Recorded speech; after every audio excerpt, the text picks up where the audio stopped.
Welcome to Becoming Parents Podcast. I'm your host, Jennifer Campbell. I'm a doula in Washoe County, Nevada, a Medicaid provider, a lactation educator, childbirth educator, and mom of 18. You can find me and connect on doulainreno.com. Remember, give a shout out to those who are brave enough to share their stories with us on how they have become parents. Let's dive in. Welcome to Becoming Parents. I'm your host, Jennifer Campbell, and today I'm here with Kelly, who's going to pronounce her last name. It's Urionaguena. Yeah. I probably would have still messed it up. I'm so happy you're here. Thank you for being here. How are you doing today? I'm doing well. How are you?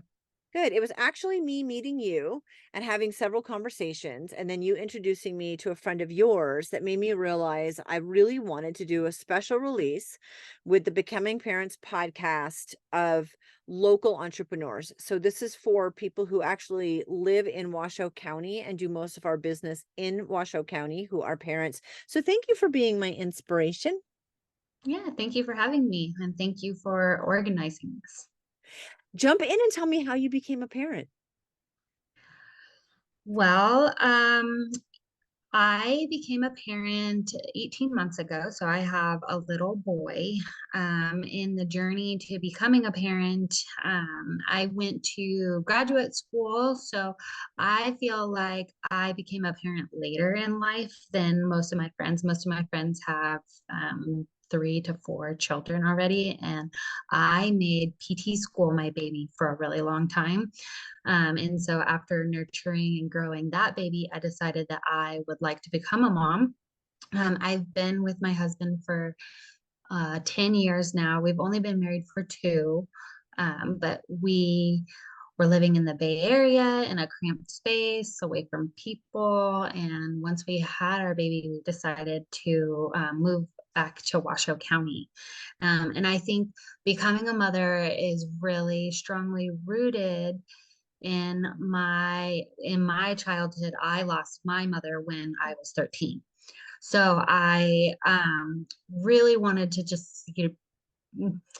I wanted to become a mom, but I didn't want to not miss out on all of my life goals and my life dreams. And so we did all of that first. And so we became a parent. And sometimes I wonder if I would be a better parent if I had done it when I was younger. I feel like maybe I had patience, um, be able to tolerate the sleep deficits better, all of those types of things. But I'm so happy to be a mom, and I'm kind of in that area where I maybe being older, I developed a bit of a fear along because always thought like, man, I want a lot of kids, and then you have one kid, and I'm like, wow, he is a lot. And the thought of starting this journey all over again to have another child is a little bit terrifying. And I don't know if that's just my age or the help that we get because we don't get a lot, or where that really stems from. I mean, I think it's interesting. I was a mom at 21 and it was planned and I was married. And I think when I say that, like I got married at 19, went through infertility for a year, had a baby at 21, like, did no one think that that was crazy at the time? Everybody was like, yes, you're getting married at 19 and you're going through infertility. And I wouldn't do it any other way. It was really what I wanted. But I also had no life experience really to prove why I thought that was such a great idea. So I don't know if young and dumb and naive is better than being older. I don't know, but definitely I tell my kids now that there's this period of time that I think you're discussing between you graduate high school and you're in college or you're living your life. There's that. And then you get married and have kids. Not that you can't do this when you meet your partner and you're dating or living together or married, but like once you have kids, things dramatically change. And there's that window where being selfish is not a derogatory statement. Like you should be selfish and do all the things you want to do because once you become a parent, there's not like a do-over. There's no plan B. There's not, so I mean, I think we all decide to do it for different reasons, and those reasons are completely legitimate for each of us. So, who knows if it would have been different? I was naive though. Yeah. I mean, I think about even like mom brain, because that's the buzzword that Right. everyone talks about, and you're like, oh, it can't be that bad. And it's like, yeah, it's pretty terrible. Like I cannot complete thoughts, and I'm always distracted. And is that something that changes? I don't think so, right? Like it's for the duration that you have a child.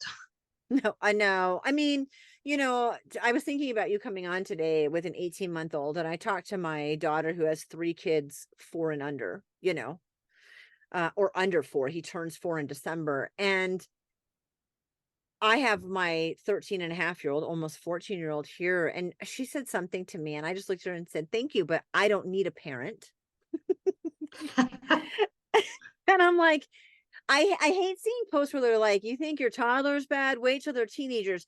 It's just different. It's not that I think one is worse, because I'm watching my daughter with her toddlers in the background, and I'm hearing my teenager, and I'm like, it's just different. But parenting, I think when you do it really well and you put a lot into it, is hard, because you're putting a lot into it, and we really beat ourselves up. Like you're saying, should I have done it younger?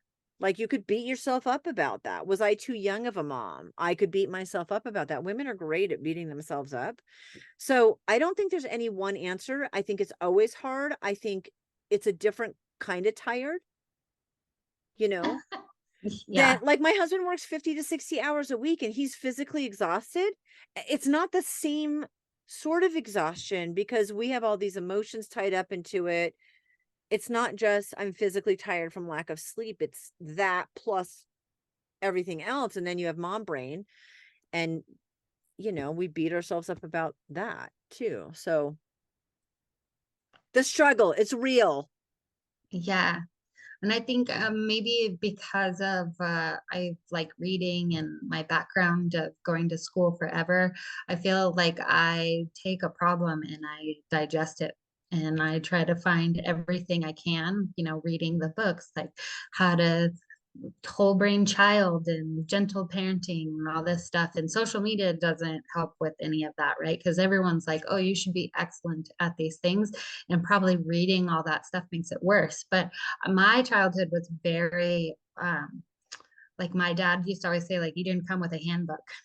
Or I'll treat you like an adult if you act like an adult, which those aren't like, that doesn't really build a lot of structure in your childhood. So I don't really have a good framework to put forth for my son, because I can't tell my 18-month-old, like, you didn't come with a handbook, because I know how well that worked out, or so I think like, also, until you're a parent, you can be in the restaurant and be like, "Well, when I'm a parent, I'm never allowing that." And like, you haven't done it yet. So it's real interesting, watching people that I've known that are in their 20s or 30s. So they're my kids' ages. And then they have kids, and all of a sudden they're like, I'm so sorry. I didn't even realize what I was saying before I knew what I was talking about." And I think it's important to realize that we didn't know. You could be a nanny and do all kinds of stuff, and it's really not the same as having your own kids at all. Um, and no, probably saying they didn't come with a handbook, but being gentle in that. We didn't have gentle parenting when I was raising my kids, and I'm glad, because I think there's some really great things about it, and some really it's like one more way to beat yourself up, and it's yeah. ridiculous. Um, and it's like, was this created just so we had one more way to beat ourselves up? This is ridiculous. I was also from a different generation where, like, it was okay to spank if spanking was necessary, because I have a daughter in her 30s, that it was just very different. Tell me though, I actually love that you took time to do things that you wanted to do and go to school. I don't know if you innately knew that it would be really challenging to continue to do those things if you were a parent, or if you just wanted to do those, but you met your husband a decade ago. And so Mhm. also, I want to do a massive shout out, because you didn't just go to school and you're a physical therapist. You have a doctorate in physical therapy. So I'm going to right now pump the brakes and shout you out because I'm really proud of you. And we had one small conversation where you said we were talking about student loans. And Mhm. you did things differently so that it was more affordable. I don't want to say affordable, but more affordable to go through and get your doctorate. And so jump me back 10 years ago to your husband, and I do want to address losing your mom at 13 somewhere in there and how that's affected your parenting. But let's first talk about meeting your husband and going through school. So I went to Chico State. I We did the cliche. We met in a bar. All It was right. yeah, it was one of those weird things of we had several mutual friends and had been in school, 5 years at the same time and met in the end of our schooling. Just kind of worked out that way, kind of like a kismet situation. I think once I set a goal for myself, I kind of have these blinders on. And so meeting him, I was, starting my process into getting into PT school, which is very challenging. It's harder to get into PT school than it is to get into med school. And that's just because of the amount of schools that are available and that are offered. So they're very selective in the people that they take, at least in schools that aren't private schools. So the private schools, you can go to those, but you pay for those. Like that is where you go into severe debt for getting into a private school. Whereas I went to state school and they take 35 kids a year. So it's super challenging to get into that. And so I was starting that process when I met my now husband. And I pretty much told him, if I get into PT school, I'm going. Like, you can come with me. We can do long distance, whatever we need to do. But this is this goal that I set for myself. And I'm not willing to compromise that for anybody. And I think that probably stems back to a lot of my mom. My mom, she had her master's in animal science, and she made a lot of compromises in my childhood for my dad Mm. that maybe didn't work out the best for her, or she wasn't as happy as she could be. And I think that really kind of put me down like, well, me first for until I feel like I've reached that goal. And he's wonderful because he was like, yeah, you go for it. So we did long distance when I was in PT school after I finally got in. I lived in Fresno and he lived in the Bay Area. And then when I finished PT school, I joined him in the Bay Area, and that's where we came through. But yeah, it wasn't necessarily so in physical therapy. You have to either get a doctorate or you don't become a physical therapist. So there Right. really isn't a choice in that. But once I made that choice, I just had to follow through. And the fact that it took me 3 years to get into PT school, Oh, wow. um, yeah. So I mean, every year when I didn't get in, I sat down and evaluated, is this really what I want to do? Is there something else that would make me happy? And the answer was always no. So I had just kept trying. Wow. Good job. Thanks. I mean, that's a lot. It would have been easy to be like, "Yeah, forget it. Let's do something different." Or, I'm sure you had several options or things you could have done. I've seen you personally, and it was amazing. The only time I think I want to talk like debunk some PT myths kind of while we're talking about this because the only PT experience I had ever had in my almost 53 years is I broke my foot.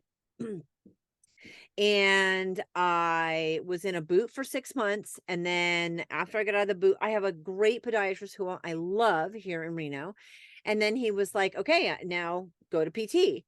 And I did, and I think some of it was helpful and some of it was not helpful, and I stopped before it was done because, it didn't seem like it was making a significant difference at this point, and I don't regret stopping it when I did. I don't it's been like 9 years, and I don't really think I have from that specific break, any issues.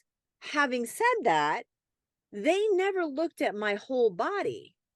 They were Mhm. very focused on just the PT as it related to my foot. Right. So, I did a lot of acupuncture, which was really tough.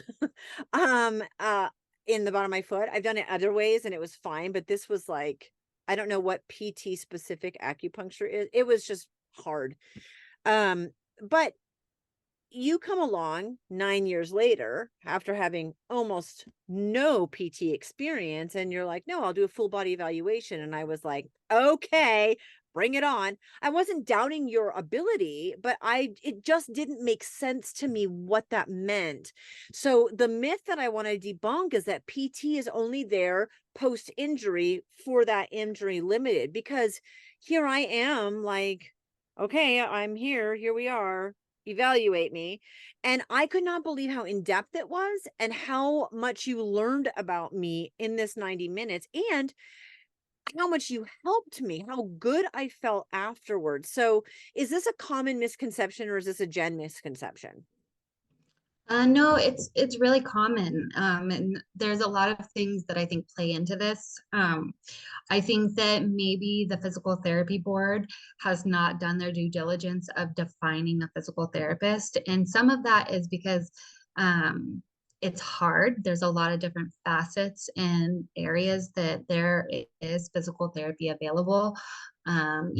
People don't know there's like a NICU therapist, there's a cardiac therapist, there's a pediatric therapist, there's therapists that only work with people in hospitals, and I'm an outpatient therapist, so we're kind of like the generalists, so the whole body people. But that being said, if I say a chiropractor, like you have a very distinct, defined idea of what a chiropractor does.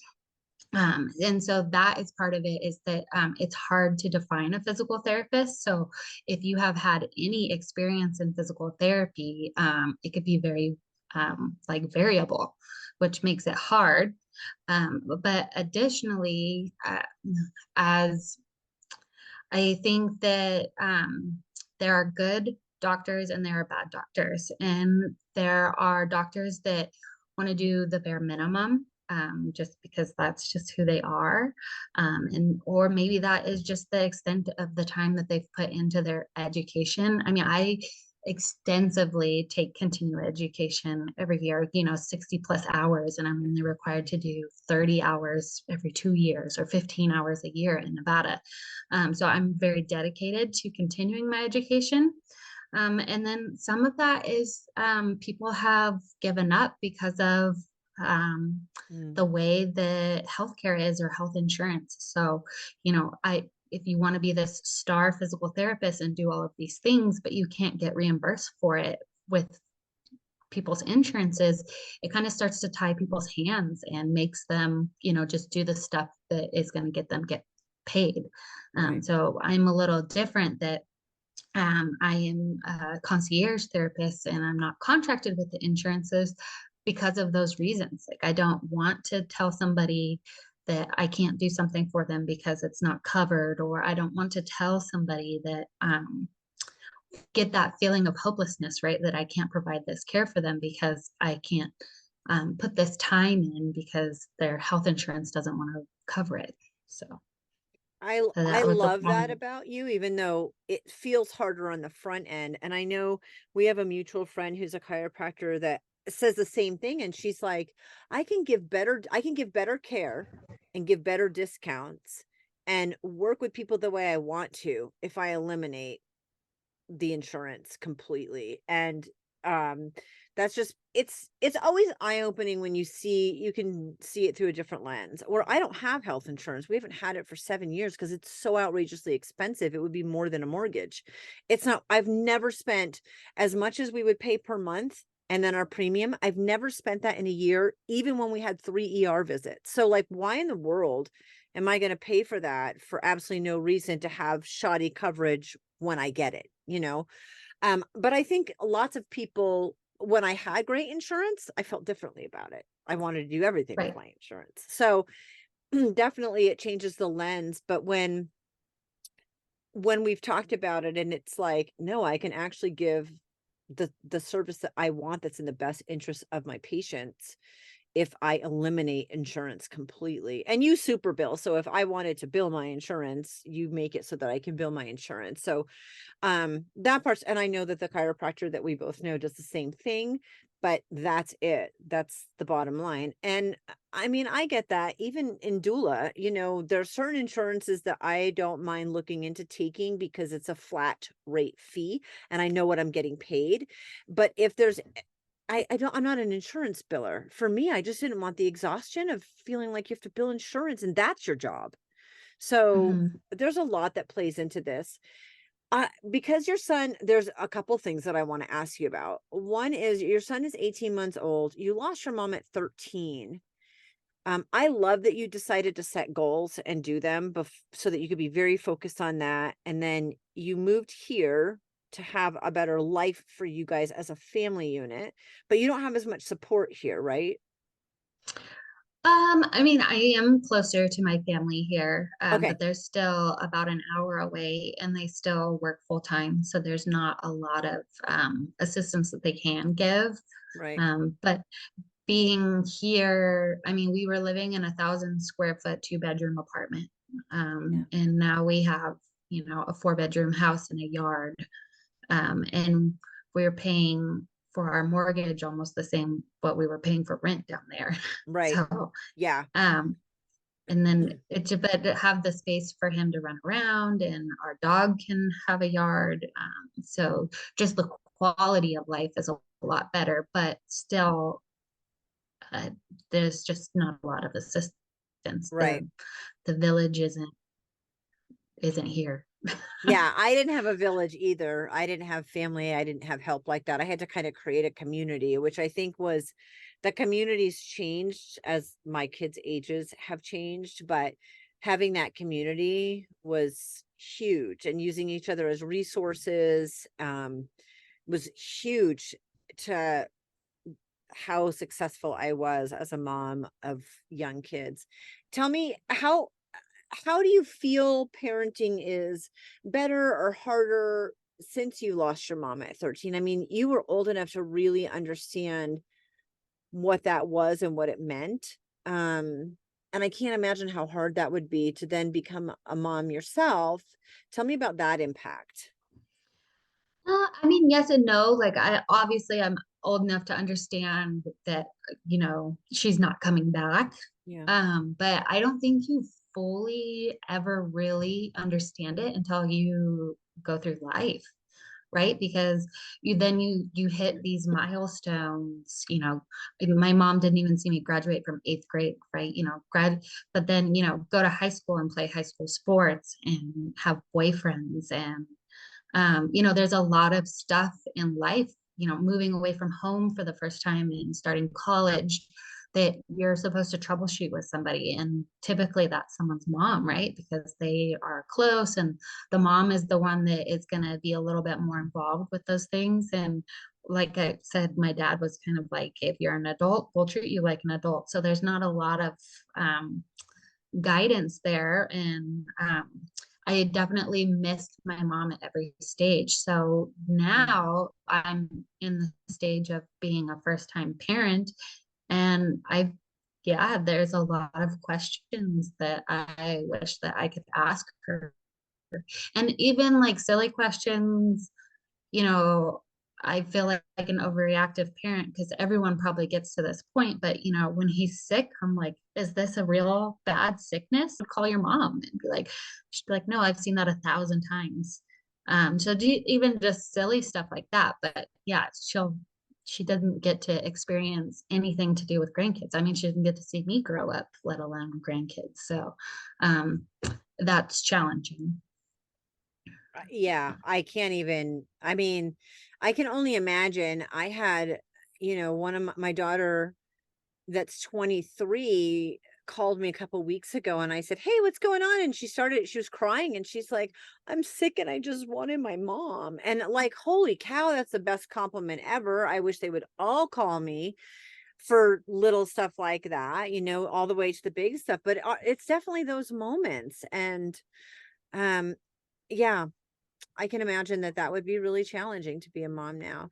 I want to switch gears because the last several minutes that we have, I want to talk about, you had a son and you went through labor, and I want you to tell that story. I know just a little bit about it. And why you change your practice to, because now you're working a lot with pregnant postpartum women. You have a big focus on that, and your own experience was what brought you that way to doing that. Can you tell me that story about your pregnancy and labor and delivery and then switching gears?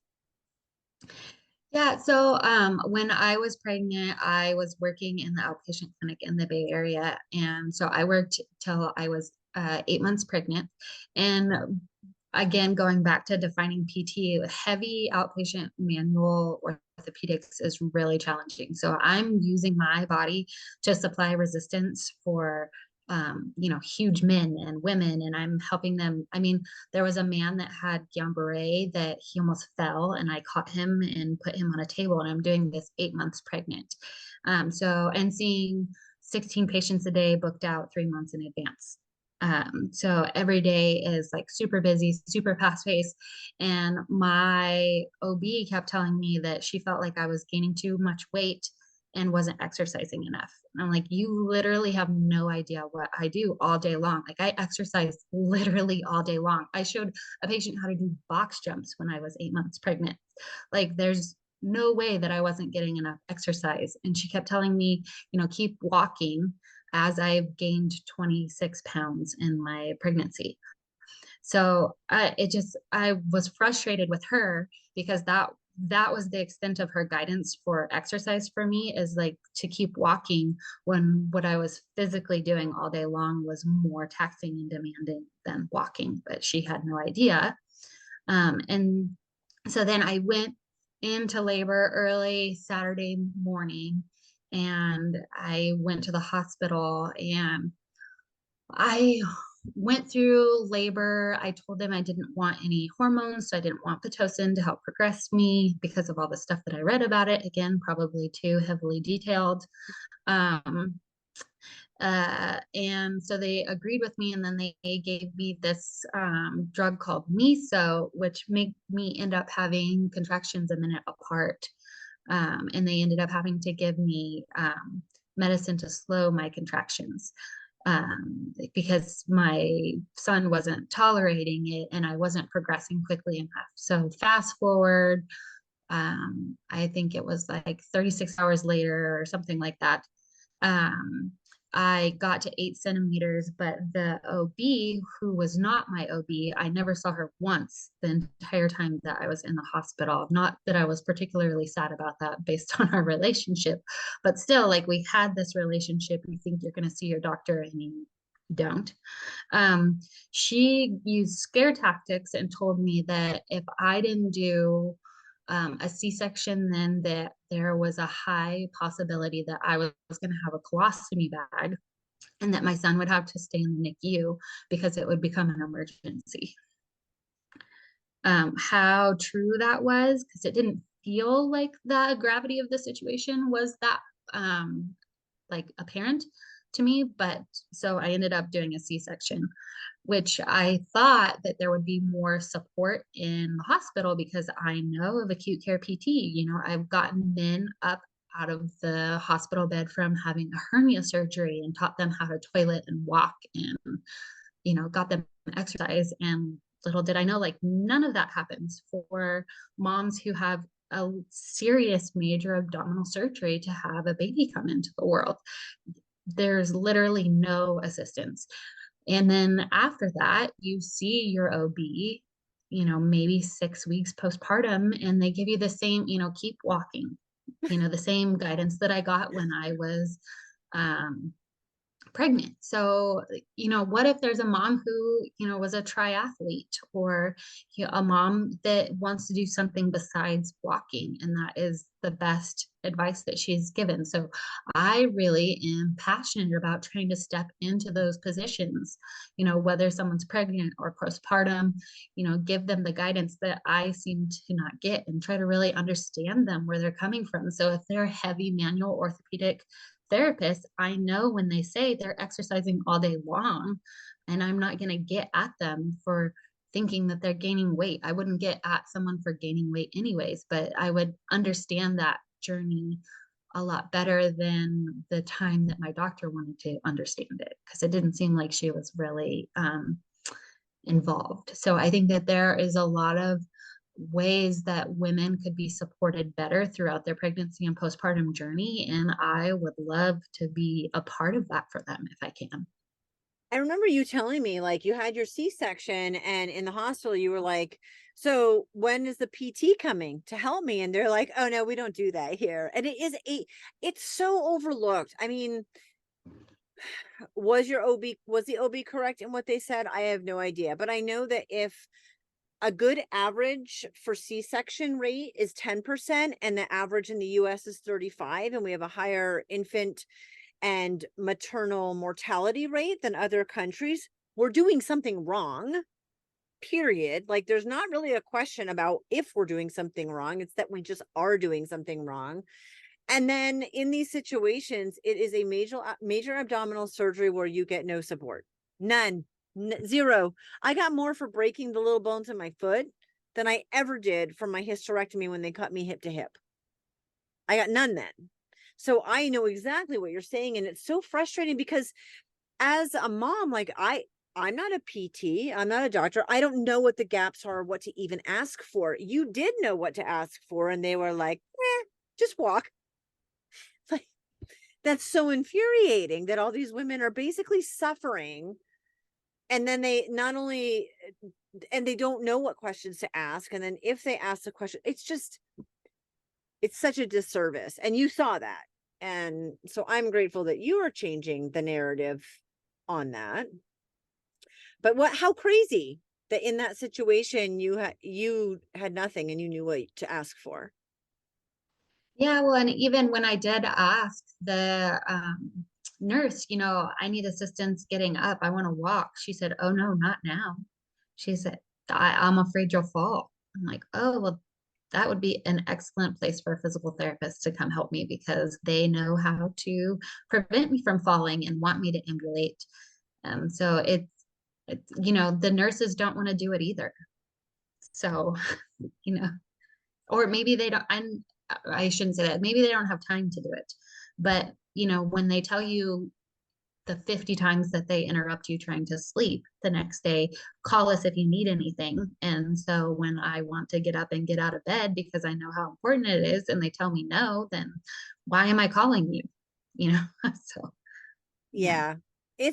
It's a and I work so much in the hospital and I have great experience with the nurses, but I would never have even known to talk to a client about all of that information or have them ask a nurse about that. I mean, really, you don't even know to ask the questions. And I work with women all the time. So I'm not using that as a justification for nursing staff or anything else. I just think it's just interesting when you see the gaps, like then the curiosity about like how how did those gaps get there and why are they there and why isn't anyone doing anything about it, and how could this just be so overlooked when every other surgery is not and I don't have any answers for that. But now since we met, I send every single one of my clients, I give them your information because I know what a significant difference it can make in their pregnancy just to get things ready. Possibly if they're ready to go into labor, that it can help facilitate that. If you're not ready, nothing's going to help you. A bomb could go off, nothing's going to help you. But when you are ready, there are things that can be done that can help you go into labor more easily and then recover afterwards. So it just opened my eyes. Meeting you opened my eyes after years and years and years of being a doula and not even ever knowing I should be asking these questions about care or them moms getting up, because that's something that the hospital was doing. Right. If you had if you could give advice to the mom who's having the C-section, or mom that's just pregnant in general, and we know the advice isn't just walk more, how can we end where we can offer something that would be helpful to women to know? I mean, I think just knowing that there are resources available and asking for them, right? So maybe potentially if I had pushed physical therapy with my, well, I didn't feel like I wasn't exercising enough. My OB thought I wasn't exercising enough. But if you want to be more active and you aren't, and you're getting just walk from your OB, then ask for physical therapy, Mm, whether it's pelvic floor or outpatient. Because I saw plenty of people when they were pregnant in outpatient physical therapy for back pain, hip pain. Um, but maybe you don't think, I don't have pain, so I don't need to go to physical therapy, but you still want to participate in this activity, then I would say just ask for that resource. And then postpartum, knowing that there are other resources out there, whether you go to pelvic floor physical therapy or even, there are personal trainers that are specifically trained in working with people postpartum that don't accept just walk more from your physician, or get the guidance and look for the guidance because it's out there. I don't know if that answered your question enough. yeah, it did. I I mean, I think advocating for yourself, knowing to ask the questions. Yeah, Yeah, which yeah. it's hard. It's hard in healthcare, and a lot of people have, the doctors are this ultimate authority, and I should just listen to exactly what they say. Which I mean, you should do that with a grain of salt. Like, yes, this person went to school and learned all of this stuff to condense it down and present it to you in, a meaningful way to you so that you can understand it. But that doesn't mean you shouldn't ask questions, and it doesn't mean that you shouldn't challenge their authority, because if this is the best recommendation for you and they have zero other recommendations for you, then they will be adamant that this is what it is. But if there are other avenues for you to pursue, maybe they didn't mention that because people just settle for the first thing that they say every Mm. time. I look, there's a TED talk that I always recommend to people if they're having a surgery. So obviously, a C-section is a little bit different. Some are planned, some are not planned. But it's three questions you should always ask your doctor when having a surgery. And it's a neuroscientist. And the very first question that she asks when he recommends that she should have a neck surgery is this necessary? And he said that in 30 years of practice, no one had ever asked him that question before, Oh, which blows my mind because so some of the questions that you think are really simple, um maybe that doctor has never been asked that before, and it feels like you're challenging his authority. But when she asked that question to him, he said no, that it wasn't necessary, that she had other options that she could pursue before surgery. And wouldn't it be wonderful if he just explained all of those without her having to ask? So I think people get into that, they don't want to challenge it because the doctor said this, but sometimes the doctors get blinders in and they just do what comes natural, or he said he really liked doing surgeries, so he was like, yeah, she should do a surgery. And it's like, I mean, oh I want wait, my maybe. doctor to really like doing surgeries and be really adept at them. I think that's important. And so is sharing that there's other stuff you can do prior to that. Yeah. So I think, yeah, it's hard. So I think asking questions is important, and don't feel like you are a burden, because that's their job. They went and they learned all this information to answer your questions. Millie, thank you so much for being on and for launching my local entrepreneurs podcast series. I'm super excited about this because it's a lot of women that I know and love. So thank you for being here and sharing your story. I really appreciate you. Yeah. Thank you for having me.